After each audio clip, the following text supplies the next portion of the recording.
A 6-year-old girl lost in a crowded mall, crying, begging for help, and no one stopped. People walked past her as if she were invisible. They looked, turned away, ignored, until an employee who wasn't even supposed to be there did something no one expected. What he did that day, going against rules, protocols, and even direct orders, left everyone speechless. And in the end, his gesture changed 2 lives, forever. If moving stories like this touch you, subscribe to the channel now so you don't miss any of our videos. She walked fast, her small feet stumbling on the mall's shiny floor, the sound of her sobs caught in her throat. Lily, 6 years old, wore a navy blue coat that seemed far too big for her thin frame. She held a teddy bear with one torn ear and eyes faded by time. She was alone in a sea of people who wouldn't stop walking. The fluorescent lights flickered on the ceiling as if they might explode at any moment. The loudspeakers announced promotions in robotic voices. People laughed. Huge posters smiled. But Lily cried. She turned right, then left. Nothing. No sign of her mother. Just strangers in a hurry pushing bags, eyes glued to store windows or phones. The girl's heart pounded like a runaway drum in her chest. Her eyes were red, her face sweaty. She didn't know where she was or where to go. All she knew was that she was lost, and that no one saw her.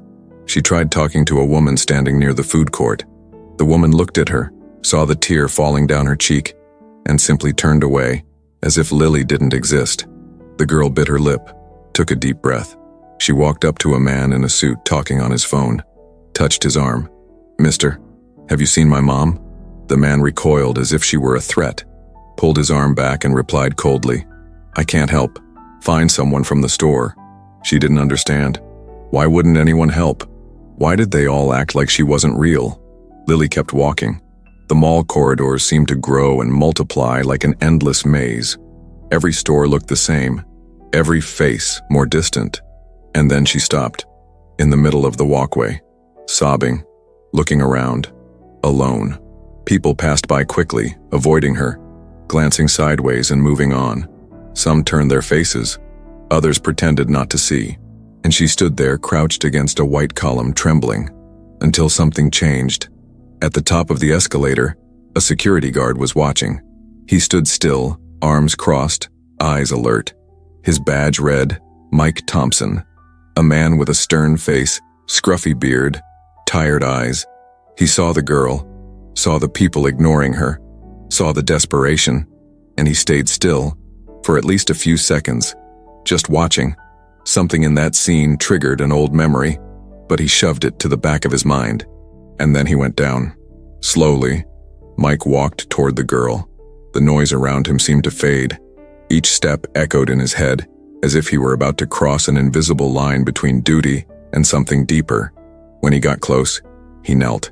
Lily looked up, startled. "Hi," he said softly, almost gently. "Are you looking for your mom?" She hesitated, then nodded, hugging her teddy bear tightly. "What's her name?" "Sarah. And you? What's your name?" "Lily." Mike took a deep breath. Kneeling beside the child, he felt a different kind of silence around them. A sort of vacuum in the crowd that kept moving, now watching, judging, whispering. But no one came close. No one said a word. It was as if they were witnessing a scene they didn't know whether to interrupt. "Let's look for her together, okay?" She nodded again, wiping her face with the sleeve of her coat. But in that moment, Mike broke protocol, and no one understood what he was about to do. Mike extended his hand to Lily. The girl looked at it suspiciously, then around her, and finally gripped his fingers tightly. He felt the cold skin, the tiny hand trembling, and a strange ache in his chest he hadn't felt in years. It wasn't just the protocol echoing in his mind. It was the past, though he couldn't quite grasp why. He stood up with her beside him and looked around. The radio on his belt crackled with the usual static, but he didn't answer. He knew the right thing to do was take her straight to Lost and Found. Call the team. Let the protocol run its course as always. But something about this didn't feel right. She was scared in a way that went beyond being lost. There was pain in her eyes that he recognized, so he decided. Without saying a word to anyone, Mike walked with Lily in the opposite direction of the main square, past 3 closed stores, a side exit, and a hallway few people used. Other guards saw him. One of them, James, raised his arm as if to ask something, but Mike looked away and kept walking. "Do you remember where you last saw your mom?" he asked as they walked. Lily shook her head. "She went to get ice cream, and then she disappeared. I waited a long time." Mike squeezed her hand gently. The girl now walked closer to him, as if she had finally found some kind of shelter. People passing by looked on with suspicion. A child holding hands with a security guard? Some whispered. An older woman even frowned, but Mike kept his eyes forward. They reached one of the technical access points, closed by a metal door. He used an access card from his pocket and entered with the girl. It was a cold hallway, lit by white lights, gray walls, no windows.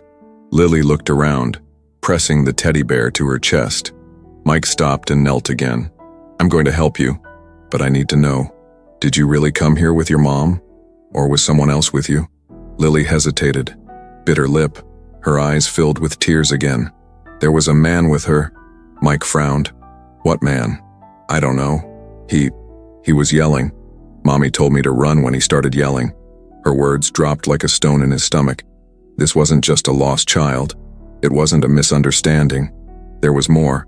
Something wrong. Something dangerous. The radio on his belt crackled again, now with a clear voice. "Unit 3, we've detected strange activity in Sector 4. Cameras show you with a child. Confirm situation?" He took the radio from his belt, stared at the display for a second, and turned it off. Didn't respond. Lily looked at him with tearful eyes. And in that moment, Mike made a decision that would change everything. "I'm not taking you back there. We're going to figure this out together." But at that instant, while he spoke, a shadow appeared at the end of the technical hallway. And it wasn't a teammate. The corridor felt colder, not because of the air conditioning, but because of the strange silence that lingered between the two of them. Lily was still clutching the teddy bear so tightly that her fingers had turned red. Sitting on the floor, she trembled slightly. Mike stayed there, kneeling in front of her, waiting. No pressure, no more words, just present. The mall still buzzed outside. Hurried footsteps, the muffled sound of voices, background music that now felt out of place. But in that forgotten little corner behind the service area, there was a separate world, a place where time had slowed down. I don't know where she went," Lily finally said, her voice choked. "She said she was going to get ice cream, but I waited so long, and she didn't come back." The words came out slowly, as if they carried the weight of the world. Mike just listened. His eyes, usually stern by nature, were now different. There was a kind of sadness in them, a longing he couldn't name, but felt in his chest every time a child like Lily crossed his path. "You were really brave, Lily. You waited. You tried to ask for help. None of this was your fault." She didn't reply, just shrugged, as if she didn't believe a word of it. And then, as if something inside her had finally broken, she began to cry. A quiet, timid cry, the kind that hurts more than screaming. The cry of someone too tired to fight anymore. Mike didn't know what to do with his hands. For years, he'd learned to deal with thefts, fights, accidents, chaos. But now, faced with a child with a broken heart, he felt brutally powerless. He wanted to do something, anything, but all he could offer was his presence. "Do you want me to stay with you, just until you feel better?" She nodded, and that was it. No grand gesture, no miracle solution, just two human beings sharing a moment of pain and comfort. And while the world outside kept spinning, he took off his badge and set it aside. Not because he wanted to abandon his post, but because at that moment, he wasn't a security guard. He was just Mike, a man who couldn't stand to see people being ignored anymore. That's when the door opened. Two team members stood there. One of them looked uncomfortable. "Mike, what's going on? We got an alert that you disappeared from your patrol. Is there a kid in there with you?" Mike stood slowly, like someone waking up from a dream, but unwilling to let go of what they'd found. He looked at Lily, then at his colleagues, and said firmly, "She's scared. No one wanted to listen, that's all. But you left your post. This is going to be a problem, man. Let it be." He crossed his arms. She needed someone, and that comes before protocol. His coworkers exchanged glances. One of them sighed and pulled out his radio, but Lily, Lily, for the first time, held Mike's hand. She wasn't crying anymore, and in her eyes, there was a quiet peace, a kind of gratitude that can't be expressed with words, only with presence and a small gesture. Mike looked at her, and in that moment, he knew he had made the right choice. After Mike's colleagues left, hesitant, he and Lily were alone again in the back of the service corridor, still holding hands, still in silence. Then Lily spoke, almost in a whisper. "That man, he was yelling at my mom." Mike lowered his gaze, focused. "She told me to run, said to go where there were a lot of people, that she'd find me later, but he wouldn't let her come after me." The words were simple, but they carried something Mike knew all too well. He'd seen it before, in the faces of women who avoided conversation, in downcast eyes, in calls for help that came too late. It had a name, but Lily was too young to know it. "The man, did you know him?" he asked gently. She shook her head. "He wasn't her friend. I think she was scared. She doesn't yell like that." Mike felt a weight in his chest. Now it all made sense. The shadow in the corridor, Lily's panicked expression, the mother's urgent command. This wasn't just a lost child. It was an attempted escape, and her mother had tried to protect her in the most instinctive way possible, by sending her away. Suddenly, Lily seemed to remember something. She squeezed the teddy bear tighter and looked to the side. "I think he followed me." Mike furrowed his brow. "Who?" She pointed with her chin toward the dark hallway that led back to the food court. "The man. I saw him near the escalator. He was looking at me. But when you came, he left." Mike stayed silent. A chill ran down his spine, not from fear, but from the confirmation of something he had already sensed. Someone was nearby. Someone who didn't want Lily to be found. But right now, the priority wasn't pursuit. It was protection. "You did everything right, Lily," he said. "You ran. You saved yourself." She looked at him for a moment, and then threw herself into his arms. No warning, no words. A small, tight hug from someone who had finally found shelter. Mike held her close, closed his eyes, and in that moment, he didn't think about protocol, or reports, or consequences. He only thought about how children's silence often hides screams no one wanted to hear. Outside, a murmur was beginning to grow. The news had already spread. A lost child rescued by a guard who acted on his own. The mall was now on alert. The police had been called. The girl's parents still hadn't been located. But Mike knew. Sarah hadn't fled by accident. She had fought, the only way she could. And now, she needed to be found. Mike's radio was still turned off. He knew that by now his absence had already been noticed by his superiors. But that didn't matter.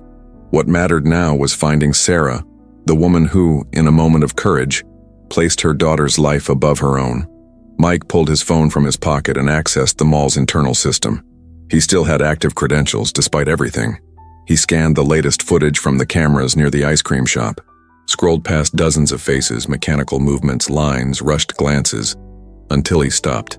There she was, Sarah, with Lily by her side, buying ice cream, laughing. Timestamp, 4:12 p.m.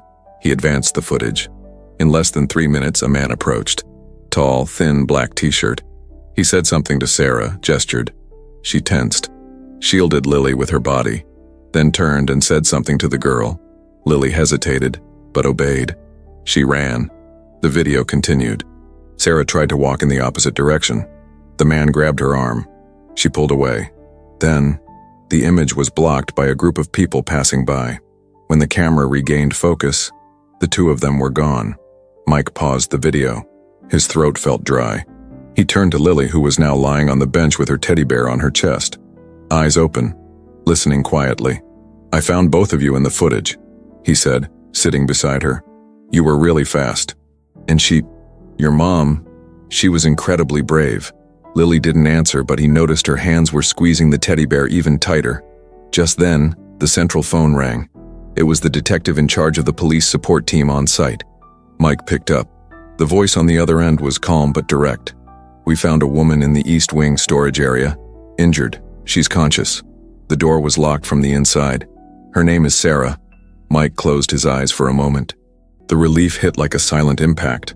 When he looked at Lily, she knew. She sat up quickly. "Is it her? Is it my mom?" Mike smiled. He didn't say a word. He just opened his arms. And Lily ran. There, between concrete and dust, a child threw herself into a hug like someone flying home, even before seeing the destination. Because sometimes the heart believes before the eyes. "She's okay," he said, his voice thick. "She's alive. And she's waiting for you." Lily rested her head on his shoulder. And for the first time that day, she smiled. The reunion between mother and daughter happened in a private room in the mall's medical wing. No camera captured the moment. No news outlet reported the scene. But if you had been there, for just 1 second, you would have seen what few people have the courage to witness. A love that endured fear, pain, and the abandonment of the world around it. Sarah had bruises on her arms. Her hair was messy. Her hands trembled. But when Lily walked into that room and ran to her, no trauma survived the embrace. She held her tightly, her face buried in her daughter's hair, sobbing as if relearning how to breathe. Mike watched from the door, motionless. No one spoke for several minutes. It was as if words were too small for what was happening. Later, Sarah asked to speak with him alone. "You don't know what you did," she said, her eyes still damp. "Most people would have ignored it, would have called someone and gone back to their shift, but you saw my daughter, truly saw her, and you stayed." Mike didn't know what to say. He stayed quiet, swallowed hard. "She told me you even took off your badge to be with her." He nodded shyly. It wasn't the badge she needed. It was someone who wouldn't walk away. Sarah looked at him like she wanted to say something more, but held back. Instead, she extended her hand. He shook it. And in that gesture, they sealed something greater than gratitude. It was trust. It was something few people are brave enough to give a stranger. The weight of having made a difference. Hours later, as the mall returned to normal and the late afternoon bathed everything in golden light, Mike passed by the food court again. He was tired. His shift was over. And he knew there would be explanations to give, reports to file, maybe even a suspension, but none of that mattered. That's when he saw it. Sitting on the bench near the same ice cream shop from earlier, Lily was smiling, her feet swinging in the air.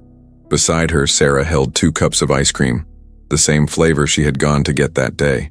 When Lily saw Mike, she stood, ran to him, and placed something small in his hand. It was a drawing, scribbled in marker on a folded piece of paper. 2 stick figures, a man with a cap, a little girl with a bear, and between them, a roughly colored red heart. In the bottom corner, written in childish handwriting, "Thank you for not leaving me alone." Mike didn't answer. He just looked at the paper for a few seconds, then at Lily. He knelt, hugged her one last time and said, "You never will be again." And there, in that simple moment, through a gesture no one ordered, through a choice no one expected, he became the hero of a story no one saw unfold. But that changed everything. And you? Would you have stopped? Or would you have walked by like all the others? Tell me in the comments. I really want to know what you would have done.